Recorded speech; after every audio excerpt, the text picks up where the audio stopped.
a man goes to the doctor and complains that his wife can't hear him. "How bad is it?" the doctor asks. "I have no idea," the husband says. "Well, please test her.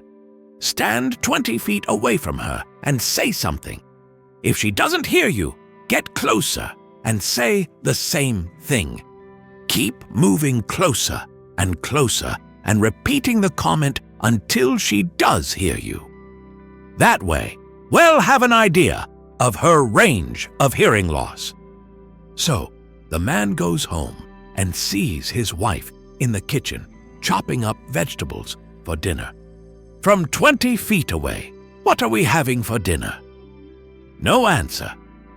From 10 feet, same thing. From 5 feet, same thing. Finally, he's standing right behind her. "What's for dinner?" She turns around, looks at him, and says, for the 4th time, "Beef stew." 1. A mother took her little boy to church.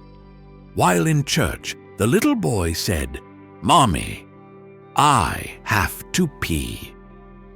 The mother said to the little boy, "It's not appropriate to say the word pee in church. So, from now on, whenever you have to pee, just tell me that you have to whisper." The following Sunday, the little boy went to church with his father, and during the service said to his father, "Daddy, I have to whisper." The father looked at him and said, "Okay, just whisper in my ear." 2. A flight crew is landing at an unfamiliar airport. The control tower gives them a runway assignment, and they start their approach. The pilot says, "Does that runway look kind of short to you?" The co-pilot says, "It sure does. I thought it was supposed to be longer than that." "Me too." "Better set full flaps." Full flaps set. "I want thrust reversers the minute we touch." "Standing by on the thrust reversers." "And full power once thrust reversers are set." "Roger that." "I'm going to try to catch the very end of the runway and stand on the brakes. Stand by to reverse thrust." "Roger that."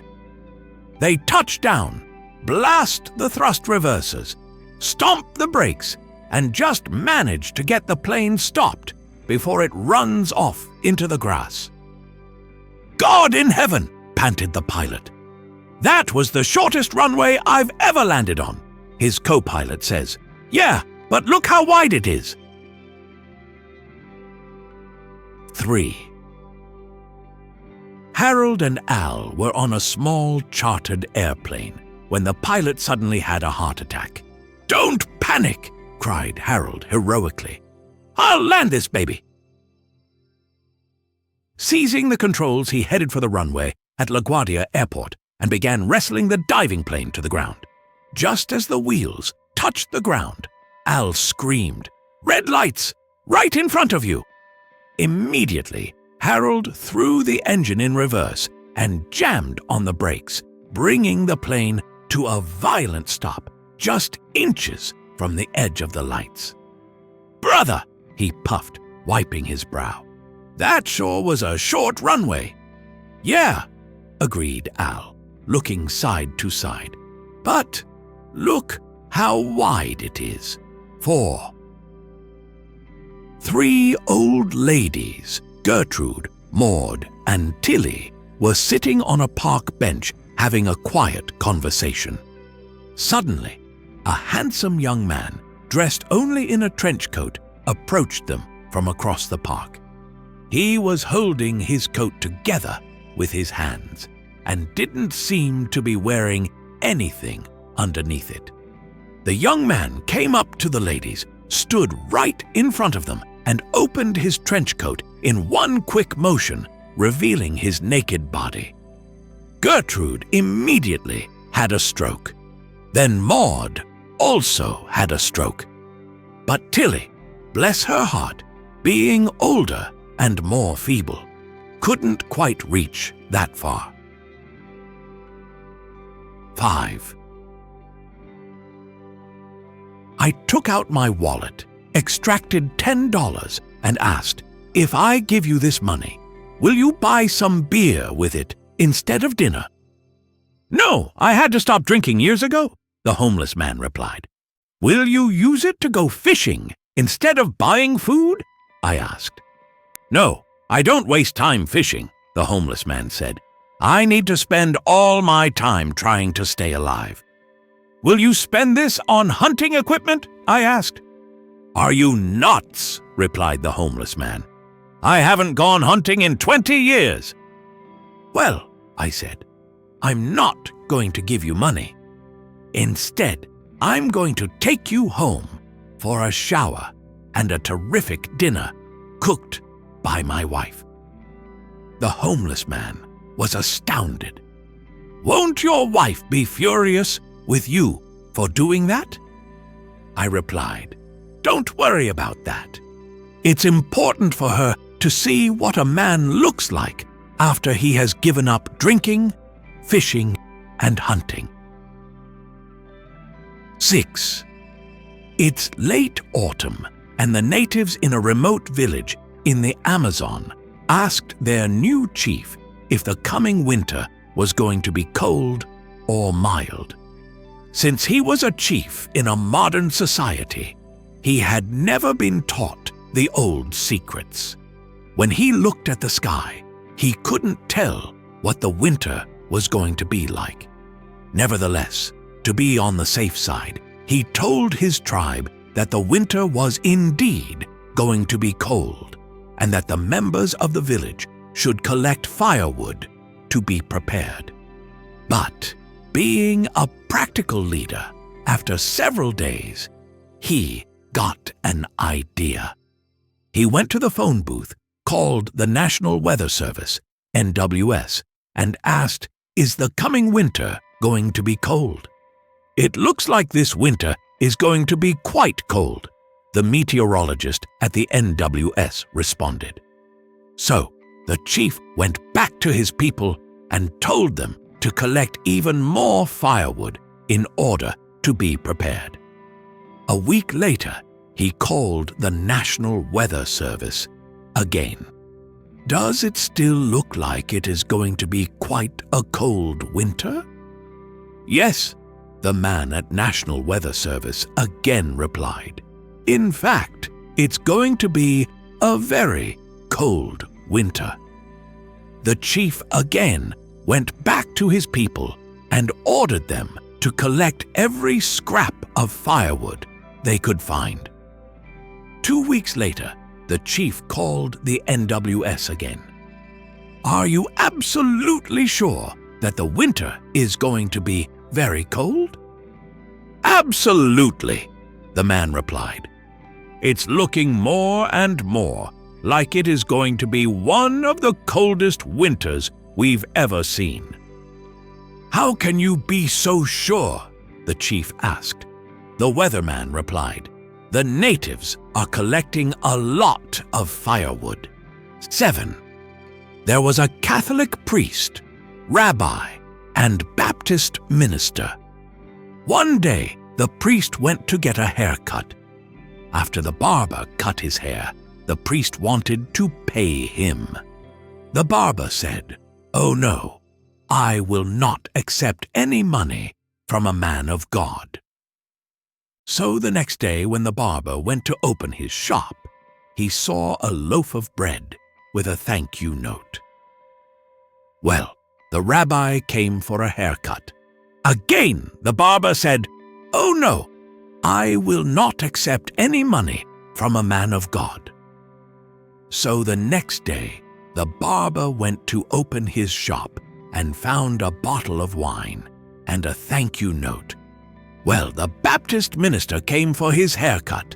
Again, the barber said, "Oh no, I will not accept any money from a man of God." Well, the next day, when the barber went to open his shop, he found 10 other Baptist ministers with a thank you note. 8. One day, a young guy and a young girl fell in love. But the guy came from a poor family. The girl's parents weren't too happy. So the young man decided not only to court the girl, but to court her parents as well. In time, the parents saw that he was a good man and was worthy of their daughter's hand. But there was another problem. The man was a soldier. Soon, war broke out, and he was being sent overseas for a year. The week before he left, the man kneeled on his knee and asked his lady love, "Will you marry me?" She wiped her tears and said, yes, and they were engaged. They agreed that when he got back in 1 year, they would get married. But tragedy struck. A few days after he left, the girl had a major vehicular accident. It was a head-on collision. When she woke up in the hospital, she saw her father and mother crying. Immediately, she knew there was something wrong. She later found out that she suffered brain injury. The part of her brain that controlled her face muscles was damaged. Her once lovely face was now disfigured. She cried as she saw herself in the mirror. Yesterday I was beautiful. Today I'm a monster. Her body was also covered with so many ugly wounds. Right there and then, she decided to release her fiancé from their promise. She knew he wouldn't want her anymore. She would forget about him and never see him again. For 1 year, the soldier wrote many letters, but she wouldn't answer. He phoned her many times, but she wouldn't return her calls. But after 1 year, the mother walked into her room and announced, "He's back from the war." The girl shouted, "No, please don't tell him about me. Don't tell him I'm here." The mother said, "He's getting married," and handed her a wedding invitation. The girl's heart sank. She knew she still loved him, but she had to forget him now. With great sadness, she opened the wedding invitation, and then she saw her name on it. Confused, she asked, "What is this?" That was when the young man entered her room with a bouquet of flowers. He knelt beside her and asked, "Will you marry me?" The girl covered her face with her hands and said, "I'm ugly." The man said, "Without your permission, your mother sent me your photos. When I saw your photos, I realized that nothing has changed. You're still the person I fell in love. You're still as beautiful as ever, because I love you." 9. A golfer playing in Ireland hooked his drive into the woods. Looking for his ball, he found a little leprechaun flat on his back, a big bump on his head, and the golfer's ball beside him. Horrified, the golfer got his water bottle from the cart and poured it over the little guy, reviving him. "Ah, what happened?" the leprechaun asked. "I'm afraid I hit you with my golf ball," the golfer says. "Oh, I see. Well, you got old Paddy here fair and square. You get 3 wishes, so what do you want?" "Thank God you're all right," the golfer answers in relief. "I don't want anything. I'm just glad you're okay, and I apologize." And then he just walks off. "Wow, what a nice guy," the leprechaun says to himself. "I have to do something for him." I'll give him the 3 things I would want: a great golf game, all the money he ever needs, and a fantastic love life. A year goes by, and the golfer is back. On the same hole, he again hits a bad drive into the woods, and the leprechaun is there, waiting for him. "'Twas me that made ye hit the ball here," the little guy says. "I just want to ask ye, how's your golf game?" "My game is fantastic," the golfer answers. "I'm an internationally famous golfer now," he adds. "By the way, it's good to see you're all right." "Oh, I'm fine now, thank ye. I did that for your golf game, you know. And tell me, how's your money situation?" "Why, it's just wonderful," the golfer says cheerfully. "When I need cash, I just reach in my pocket and pull out $100 bills I didn't even know were there. I did that for ye also. And tell me, how's your love life?" The golfer blushes, turns his head away in embarrassment, and says shyly, "It's okay." Come on now," urged the leprechaun. "I'm just wanting to know if I did a good job here. How many times a week do you do the deed?" Blushing even more, the golfer looks around, then whispers, "Once, sometimes, twice a week." "What?" responds the leprechaun in shock. "That's all? Only once or twice a week?" "Well," says the golfer, "I figure that's not bad for a Catholic priest in a small parish." 10. Ed and Carolyn met while on a singles cruise, and Ed fell head over heels for her. When they discovered they lived in the same city only a few miles apart, Ed was ecstatic. He immediately started asking her out when they got home. Within a couple of weeks, Ed had taken Carolyn to dance clubs, restaurants, concerts, movies, and museums. Ed became convinced that Carolyn was indeed his soulmate and true love. Every date seemed better than the last. On the 1-month anniversary of their first dinner on the cruise ship, Ed took Carolyn to a fine restaurant. While having cocktails and waiting for their salad, Ed said, "I guess you can tell I'm very much in love with you.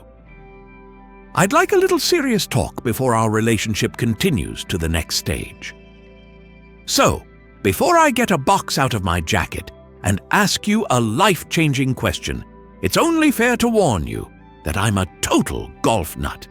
I play golf, I read about golf, I watch golf on TV. In short, I eat, sleep, and breathe golf. If that's going to be a problem for us, you'd better say so now." Carolyn took a deep breath and responded, "Ed, that certainly won't be a problem. I love you as you are, and I love golf too. But since we're being honest with each other, you need to know that for the last 5 years, I've been a hooker." "That's all right," Ed said. "I bet it's because you're not keeping your wrists straight when you hit the ball."